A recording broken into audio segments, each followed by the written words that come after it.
Hello friends! Welcome to another lesson in chemistry.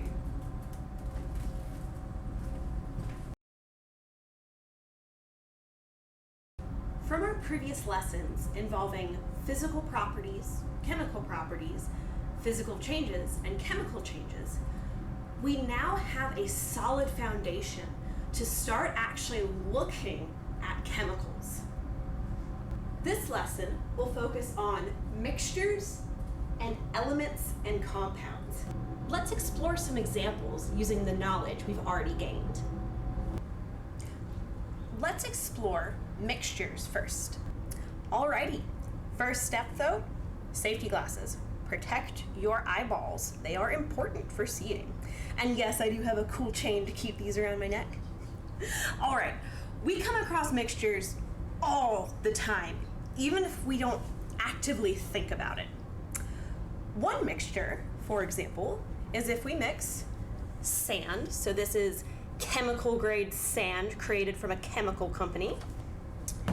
And let's say we just mix it with water in here. I've filled up the speaker partially just with tap water, but it's still just water. And let's add some of this sand. Woohoo!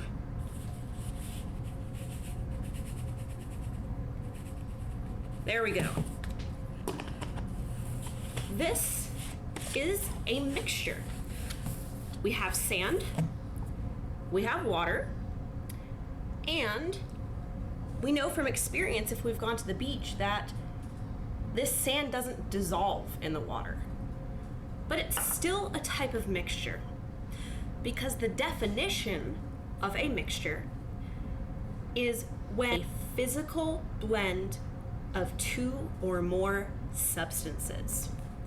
So again, we have our sand and water that have been mixed together. And think about our definition of physical properties and physical changes. We know this was a physical change when they came together. We still have sand and we still have water. This is an example of a mixture. Let's look at another example of a mixture. So in this case, again, I have a beaker full of water, just plain old tap water. In this case though, let's add some salt to it, just plain old salt you can get from the store. So let's add some. And I have a glass stir rod, so I'm gonna stir it up, mix it.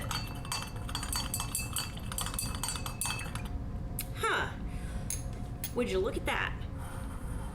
In the case of the salt water, most of it dissolved. This is still a mixture.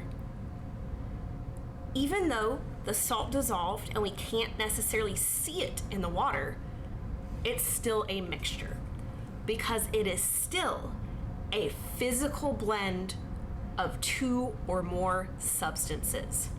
At the end of the day, we have salt in water. What about the sand in water though? What happens if I take that stir rod and try to mix it up? What do you think will happen? If we look, the sand still settled at the bottom. But again, this is still a mixture. A homogeneous mixture is one in which the components are evenly distributed throughout. Again, think of salt water. The salt dissolves in the water. It's uniform. You can't see differences between salt and water. It's uniform. A common term we use, instead of always saying a homogeneous mixture, is solution. So salt water is a solution. Sugar water, when you dissolve sugar and water, that's a solution. It's a homogeneous mixture.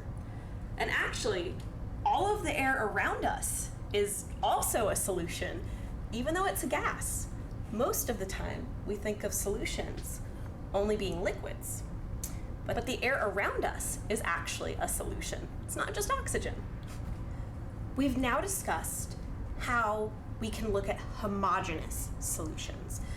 Again, see how this composition is uniform. There's no distinction, there's no layers. It's just nice, smooth mixture. On the other hand, our sand-water mixture, even if I stir it up, once it settles down, we see distinctive layers. This is another type of mixture known as a heterogeneous mixture. Heterogeneous. If you look at the prefixes of these words, so hetero, different, homogeneous, same.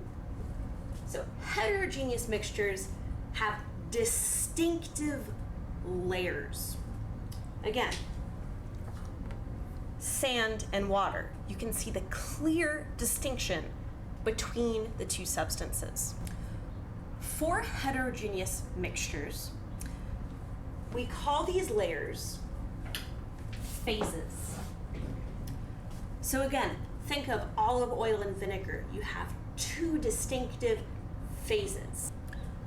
The official definition of a phase is any layer or region of a mixture that has a uniform composition and uniform properties. Again, for example, our sand water has two distinct phases, the water layer and the sand layer. The water layer is composed of water, the sand layer is composed of sand. Do you remember from our past lectures talking about physical changes and chemical changes? How we noticed that a lot of chemical changes are irreversible. You can't uncook an egg, right? A lot of physical changes can be reversed though, specifically mixtures. You might have thought previously, oh, this looks like a chemical change though, you can't really reverse it, right? For the salt water. Well, if we put this on a stovetop or a Bunsen burner or a hot plate for long enough, our water would evaporate and leave behind our salt. So see how we have different methods of separating out our substances. The first method we'll look at is filtration. And you're pretty familiar with this already. Think about if you have a cup of coffee in the morning. So you put your coffee grounds in your coffee maker, you run the water through it. The water plus the coffee grounds is indeed a mixture, a physical mixture. And that coffee filter is pretty useful for helping you not get coffee grounds in your coffee. So that is an example of filtration that happens in our everyday lives. But how do we filter mixtures in a chemistry lab? Well, for that, I have some filter paper, I have a funnel, and I have a flask. This is a form of filtration called gravity filtration. I have put this filter paper, which, as you could imagine, helps filter out larger pieces within the mixture. You can imagine it kind of like fabric weaving crisscross, making kind of a mesh. So I've put this filter paper in the funnel, and for my sand water, I can pour it in here. And the filter paper lets the water pass through, but not the sand. The sand is too thick to pass through the filter paper. This is called gravity filtration because only gravity is pulling the liquid down. We're going to explore other forms of filtration where we kind of give it a little extra pressure, a little extra vacuum pull to draw that liquid down. In this case, this is gonna take a while. It's going pretty slowly through that thick filter paper, but you get the idea. I can physically separate out the water and the sand by filtering it. As you can imagine, filtration is pretty darn useful for separating out a solid from a liquid. But what if you have a mixture of liquids? How do you separate those out? Think about the physical properties of matter that we've discussed. What were some of the common ones? Do you think any of them could be useful in separating out a liquid from another liquid? If you said boiling point, you're right on. Another main way that we can separate out mixtures, especially liquid-liquid mixtures, is by utilizing their boiling points and how they are different from each other. This process by which we separate out a liquid based on its boiling point is called distillation. Now, I'm gonna show you a video in a few moments of a distillation, but I wanna actually show you the glassware that we use first off, because it's pretty darn cool that we have specifically made and specifically shaped glassware to make this process work. I'm first going to draw a very simplified schematic so that we can follow along with the video and also with the glassware. All right, so we have a round bottom flask because it has a round bottom. And let's say we've got our liquid mixture in here, right?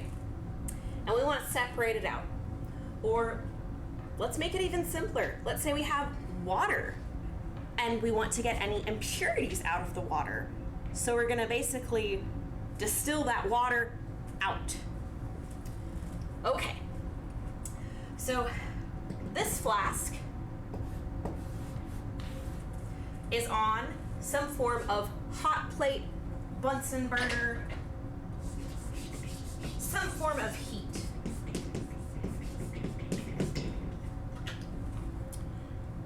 As this mixture heats up,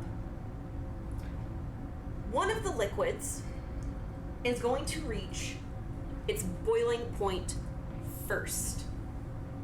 So liquid number one, which I'm going to use in pink, liquid number one wants to come out as a gas, right? So we heat up liquid one and it wants to come out as a gas. Well, we know better. We can trap that gas. We can trap that gas as it comes out and separate that first liquid out.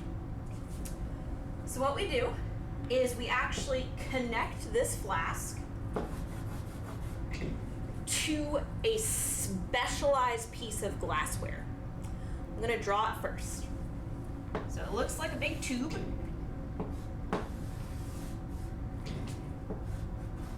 And it's got these two little ports in it, two little glass ports. What happens is liquid number one, this pink liquid, turns into a gas, exits this first flask, but gets trapped in this special piece of glassware. So it gets trapped in this piece of glassware that is called a condenser. C-O-N-D-E-N-S-E-R,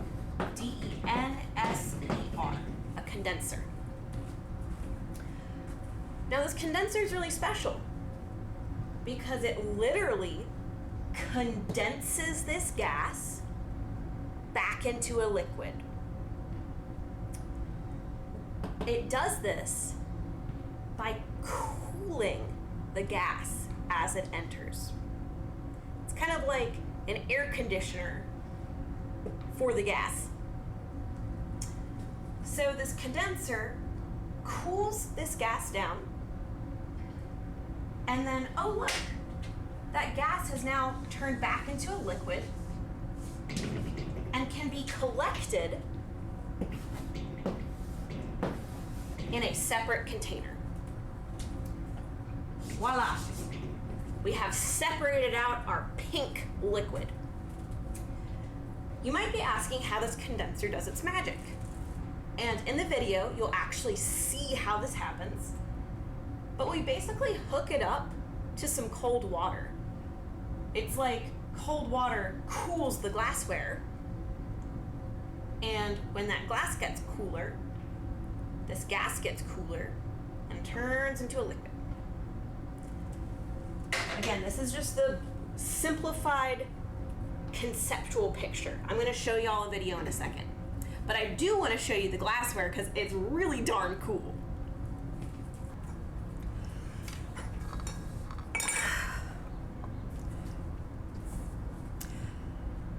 Y'all will be doing distillations in labs, so I want to get you familiar with the glassware even if you're not working with it right now. This is an example of a round bottom flask. Again, literally it's a round bottom. You have to be careful about it rolling away on your lab bench. We have special cork holders for it so it rests in there, kind of like an ornament. Okay. So that's the round bottom flask. Y'all, this is a condenser. Notice how we have this port and this second port. So this is where water goes in and out. And if you can see it from here, there's actually a glass tube inside. The water doesn't mix with your stuff. So again, gas goes in, it gets cooled, liquid comes out. So cool. Like, someone had to think of this and then make it. Do you know that a lot of old-timey chemists are also glass blowers? Ha. Okay, this is your initial setup though. Let's say you have your mixture here. We set it on a hot plate or a Bunsen burner or something to heat it up. We have a thermometer to gauge the temperature, and we can hook this up. Again, let's go to a video to actually see what's going on. Let's do a quick little review on separating mixtures before we see the distillation example. Again, one of the common ways we can separate out these components is through filtration. Think of when you're making a pot of coffee, right? That actual physical filter is there to help separate out your coffee grounds from your water and from your coffee. In distillation, we are taking a liquid mixture and separating out one of the liquids, or the liquid, from that mixture based upon boiling points. Let's look at this example. What we have here is a mixture of water and food coloring, and water has a lower boiling point, so it's going to turn into water vapor faster than the food coloring, and that water is going to turn into a gas, go up this tube, hit the condenser, where we can see that we have water inlet and outlet to cool down the water vapor.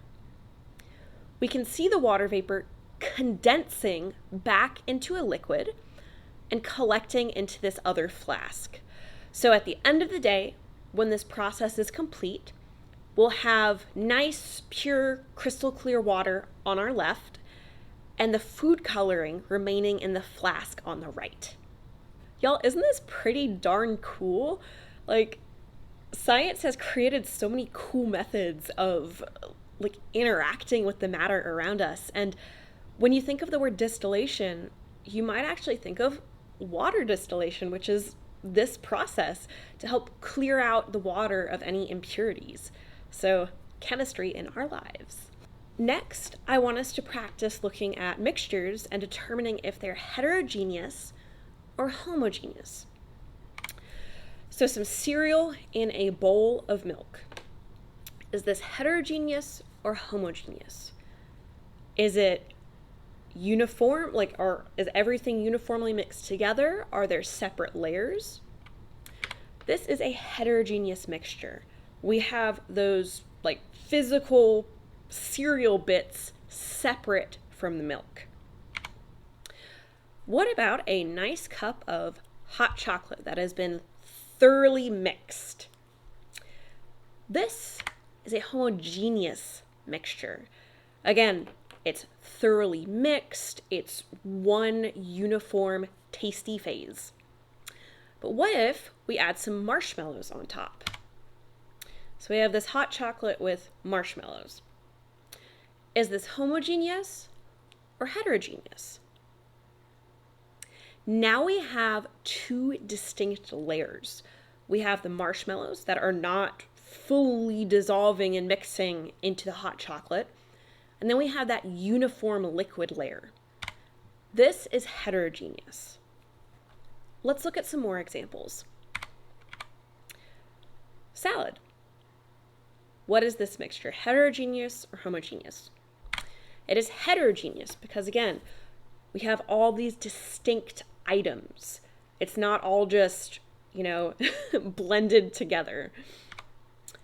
Speaking of blending, what about cake batter that has been nice and fully mixed and we don't have any, lumps of flour? It's just smooth. This is homogeneous. What about a pure silver ring, a pure silver band? This is homogeneous because it's just one item, smooth, uniform, boom. So let's do a quick recap on this part of the lesson. Mixtures are physical blends of substances. Mixtures can be heterogeneous or homogeneous. Heterogeneous mixtures have distinct layers or phases.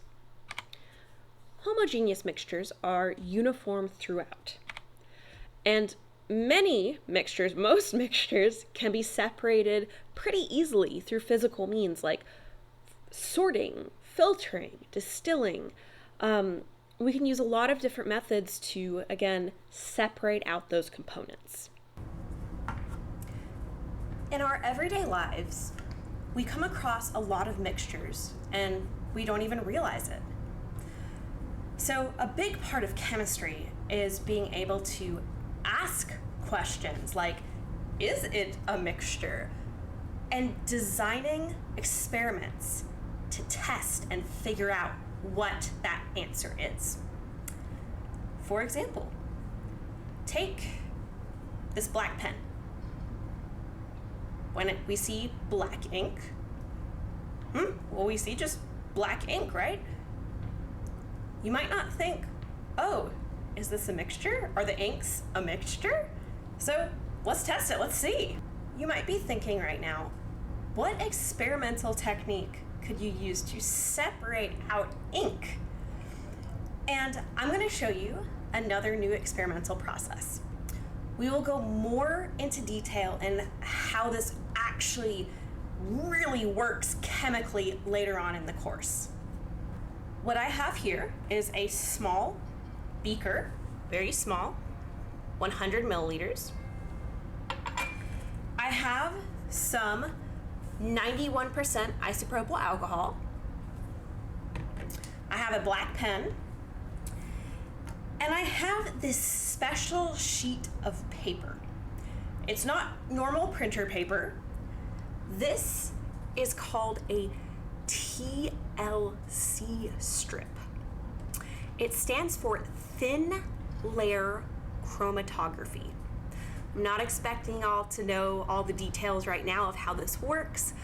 I just want to let you know that there are materials out there where you can separate out, for example, ink from a pen into, does it have certain colors that make up that ink color? All right, what we're gonna do is add just a teeny tiny bit of alcohol to this beaker.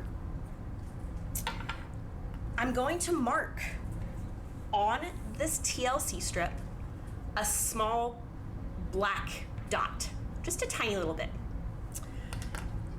And I'm going to set this beaker on a white sheet of paper so that we can better see what's happening. All right.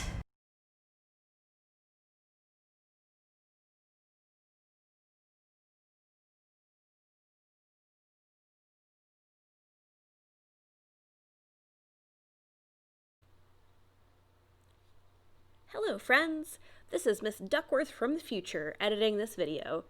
So I used way too much ink on that TLC strip, completely overloaded it, and basically this process is taking forever.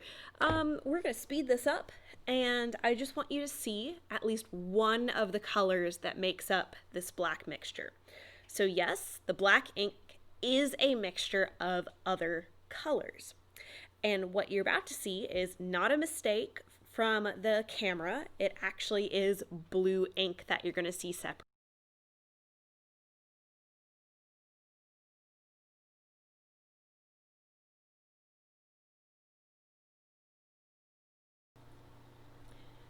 Now that we have a lot of vocabulary and ways to think about types of matter around us, let's organize our thoughts into a flowchart. So we're going to start at the top with matter.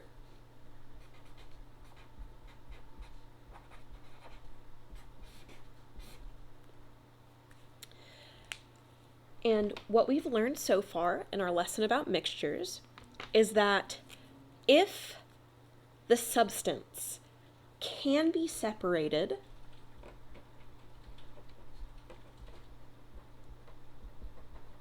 by physical means,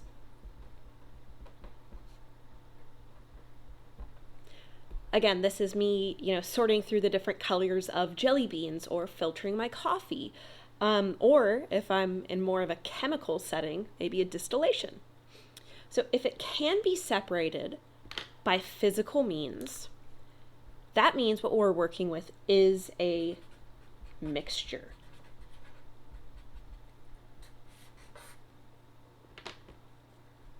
So if it can be, then we're working with a mixture.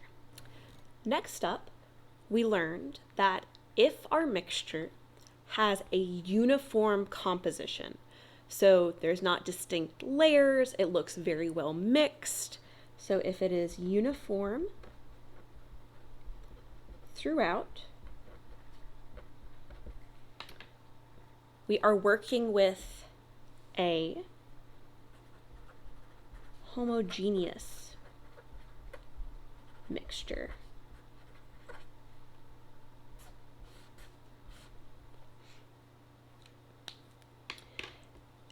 If our mixture is not uniform throughout, so we see distinctive layers, we see those distinctive phases. So not uniform throughout. Then we are working with a heterogeneous mixture here.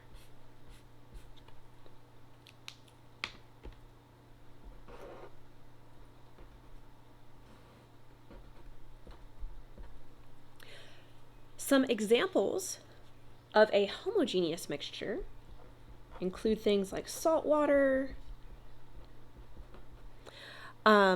We also talked about how air is actually a mixture of gases, but it's one uniform type of gas to us, so air is also an example. For a heterogeneous mixture, an example we saw was sand water, right? Sand in water. It doesn't mix, doesn't dissolve. We can also think of something like a chocolate chip cookie.